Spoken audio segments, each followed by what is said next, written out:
अस्सलाम वालेकुम स्टूडेंट्स। आज की इस वीडियो में हम देखेंगे कि हमारे पास मल्टीपल इफ़ एल्स जो है वो सी प्लस प्लस के अंदर किस तरह से काम करती है या कब हम इसको यूज़ करते हैं। सबसे पहले तो हमारे पास मल्टीपल इफ़ एल्स स्टेटमेंट जो है वो उस टाइम यूज़ की जाती है जब हमारे पास प्रोग्राम के अंदर एक से ज़्यादा कंडीशंस को एवेल्यूएट करना हो और उनमें से सिर्फ एक कंडीशन जो है वो हमारे पास ट्रू की फॉर्म में आएगी और उसकी स्टेटमेंट्स जो है वो एग्जीक्यूट होंगी और बाकी तमाम स्टेटमेंट्स को जो है वो इग्नोर कर दिया जाएगा। मीन कि हमारे पास एक से ज़्यादा इफ़ कंडीशंस होंगी, उन तमाम इफ़ कंडीशंस में से कोई एक कंडीशन जो है वो ट्रू हो सकती है और उनमें से अगर कोई भी इफ़ कंडीशन ट्रू नहीं होगी तो ऐसी सिचुएशन में हमारे पास जो एल्स है स्टेटमेंट वो एग्जीक्यूट हो जाएगी और तमाम इफ़ कंडीशंस को इग्नोर कर दिया जाएगा। इट मीन्स कि हर सूरत में हमारे पास कोई ना कोई मैसेज जो है वो स्क्रीन पे शो हो जाएगा। बहुत से प्रोग्राम के अंदर हमारे पास ऐसी सिचुएशंस आती हैं जब हमारे पास एक से ज़्यादा कंडीशंस होती हैं और उनमें से कोई एक कंडीशन जो है उसकी पॉसिबिलिटी होती है कि वो हमारे पास ट्रू हो सकती है। ये बिल्कुल ऐसे ही है जैसे आपके पास मल्टीपल चॉइस क्वेश्चंस होते हैं, उनमें आपके पास एक से ज़्यादा ऑप्शंस होते हैं और कोई एक सिंगल ऑप्शन जो है वो आपके पास ट्रू होता है जिसको आपने सिलेक्ट करना होता है। अब हम इसका सबसे पहले फ़्लो चार्ट देखते हैं कि हमारे पास ये किस तरह से फ़्लो चार्ट जो है इसका काम करता है। सबसे पहले हमारे पास जो फ़्लो है वो सीक्वेंस के साथ एक एक लाइन जो है वो एग्जीक्यूट करते करते हमारे पास इफ़ कंडीशन तक या फर्स्ट इफ़ कंडीशन जो है उस तक पहुंचता है और फर्स्ट इफ़ कंडीशन जो है उसको चेक किया जाता है। अगर हमारे पास जो फर्स्ट इफ़ कंडीशन है वो हमारे पास रिज़ल्ट करती है ट्रू की फॉर्म के अंदर, तो ऐसी सिचुएशन में हमारे पास जो फर्स्ट इफ़ कंडीशन है प्रोग्राम का फ़्लो जो है या प्रोग्राम का जो कंट्रोल है वो उस फर्स्ट इफ़ कंडीशन की बॉडी में जाएगा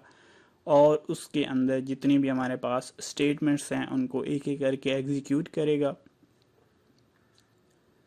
एग्जीक्यूट करने के बाद हमारे पास फ़्लो जो है वो बाकी तमाम स्टेटमेंट्स को या बाकी तमाम कंडीशंस को इग्नोर करते हुए डायरेक्टली वहाँ से एग्ज़िट कर जाएगा।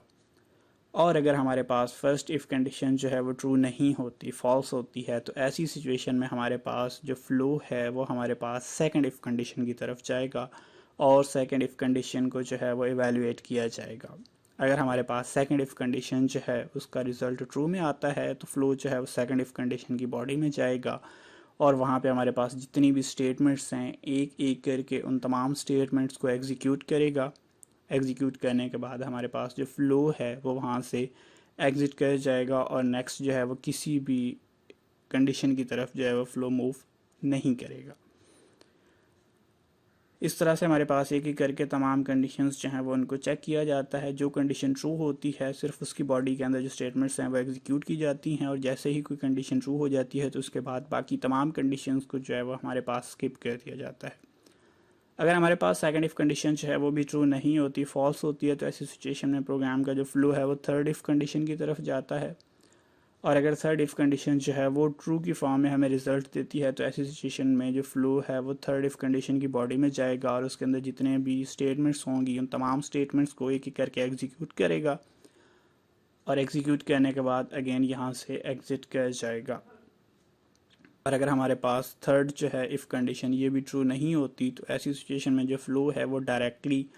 तमाम कंडीशंस को फॉल्स करते हुए एल्स के पोर्शन में जाएगा और एल्स के पोर्शन में जितने भी हमारे पास स्टेटमेंट्स होंगे उनको एग्जीक्यूट करेगा और वहाँ से प्रोग्राम जो है वो एग्जिट कर जाएगा।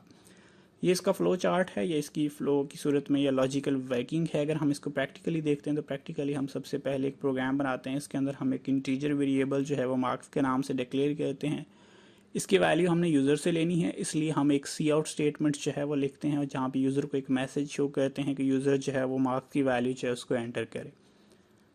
जैसे यूज़र जो है वो मार्क्स की वैल्यू एंटर करता है तो हम इस मार्क्स की वैल्यू को इस वेरिएबल मार्क्स के अंदर जो है वो सेव करते हैं। अब हमारे पास जैसे ही मार्क्स की वैल्यू आ जाएगी तो हम सिंपली इस वेरिएबल के ऊपर कंडीशंस लगाएंगे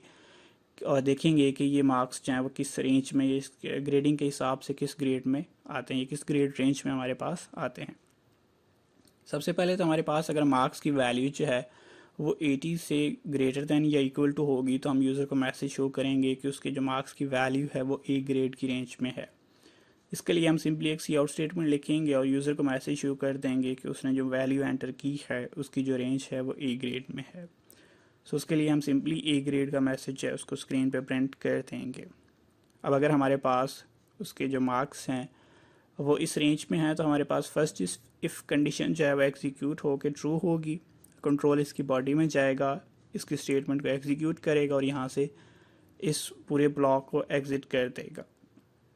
और अगर फर्स्ट इफ़ कंडीशन हमारे पास ट्रू नहीं होती तो ऐसी सिचुएशन में हमारे पास जो कंट्रोल है वो सेकंड इफ़ कंडीशन में जाएगा, और अगर सेकंड इफ़ कंडीशन जो है ये ट्रू होती है तो हमारे पास जो स्क्रीन पे मैसेज जाएगा वो बी ग्रेड का मैसेज आएगा। इसलिए हम यहाँ पे सी आउट स्टेटमेंट में बी ग्रेड लिख देते हैं।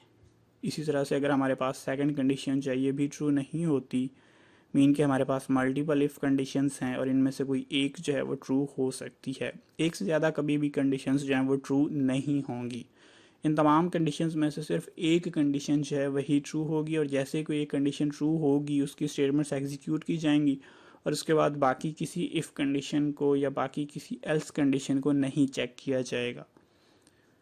इसी तरह से हमारे पास अगर मार्क्स की जो रेंज है वो 60 और 70 के दरमियान है तो हमारे पास जो मैसेज स्क्रीन पे शो होगा वो सी ग्रेड का होगा। और लास्ट इफ़ कंडीशन जो है हमारे पास यहाँ पे हमारे पास मार्क्स जो हैं वो अगर 50 to 60 की रेंज में होंगे तो स्क्रीन पे जो मैसेज आएगा वो डी ग्रेड का आएगा। इसके लिए हम सी आउट स्टेटमेंट लिखते हैं लास्ट इफ़ कंडीशन की कि हमारे पास अगर मार्क्स 50 और 60 की रेंज में हैं तो यूज़र को स्क्रीन पे जो मैसेज आएगा वो डी ग्रेड का होगा। अब हमारे पास तमाम कंडीशंस जो हैं वो चेक हो चुकी हैं और लास्ट पे हमारे पास एल्स है कि अगर इनमें से कोई भी इफ़ कंडीशन जो है वो ट्रू नहीं होती तो ऐसी सिचुएशन में हमारे पास जो है वो एल्स स्टेटमेंट एग्जीक्यूट होगी और एल्स स्टेटमेंट जो है वो हमारे पास फेल का मैसेज स्क्रीन पे प्रिंट करेगी और उसके बाद प्रोग्राम जो है वो हमारे पास टर्मिनेट हो जाएगा। अब हम इस प्रोग्राम को एग्जीक्यूट करके देखते हैं कि ये किस तरह से काम करता है। जैसे ही हम प्रोग्राम को एग्जीक्यूट करते हैं सबसे पहले हमारे पास फाइल को सेव करने का मैसेज आएगा, इसलिए हम इसको एक नाम देंगे और सेव कर देंगे। अब जैसे हम इस फाइल को सेव करते हैं तो प्रोग्राम एग्जीक्यूट होता है और सबसे पहले हम फर्स्ट इफ़ कंडीशन को चेक करने के लिए 80 से अबव वैल्यूज़ देंगे। तो जैसे हमने 85 वैल्यू दी और एंटर किया तो ए ग्रेड का मैसेज आ गया। इट मीन्स कि हमारे पास जो फर्स्ट इफ़ कंडीशन थी वो ट्रू हुई, उसकी बॉडी के अंदर जो स्टेटमेंट थी वो एग्जीक्यूट हुई और उसके बाद कोई दूसरी इफ़ कंडीशन को चेक नहीं किया गया और डायरेक्टली प्रोग्राम जो है वो एग्जिट हो गया। इसी तरह से हम सेकंड इफ़ कंडीशन को चेक करने के लिए सेकंड रेंज में वैल्यू देंगे तो हमारे पास बी ग्रेड का मैसेज आएगा। इसी तरह से हम अगर थर्ड इफ़ कंडीशन को चेक करना चाहते हैं तो उसके लिए हम 60 to 70 की रेंज में वैल्यू देंगे तो हमारे पास जो थर्ड इफ़ कंडीशन है ये एग्जीक्यूट होगी। मीन कि हमारे पास मल्टीपल कंडीशंस तो अवेलेबल हैं लेकिन तमाम कंडीशन में से सिर्फ कोई एक कंडीशन जो है वही ट्रू होगी और वही जो है वो हमारे पास एग्जीक्यूट भी होगी। इसी तरह से हमने थर्ड इफ़ कंडीशन को चेक करने के लिए वैल्यू एंटर की और सबसे एंड पे हमने फोर्थ इफ़ कंडीशन को चेक करने के लिए जो है वो वैल्यू दी। तो फोर्थ इफ़ कंडीशन जो है हमारे पास एग्जीक्यूट हुई और एंड पे हम जो है वो एल्स जो है उसको चेक करने के लिए हम किसी भी इफ़ कंडीशन की वैल्यू से कम वैल्यू देते हैं, मीन के 50 से कम वैल्यू देते हैं, 49 फॉर एग्जांपल यहाँ पे हमने वैल्यू इंसर्ट की तो एल्स पार्ट जो है वो इस सिचुएशन में हमारे पास जो है वो एग्जीक्यूट हुआ। इस तरह से हमारे पास मल्टीपल इफ एल्स स्टेटमेंट्स जो है वो वर्किंग करती है। होप्स हो कि आपको अंडरस्टैंडिंग हुई होगी। अगर कोई क्वेश्चन है तो आप लोग कमेंट्स में पूछ सकते हैं।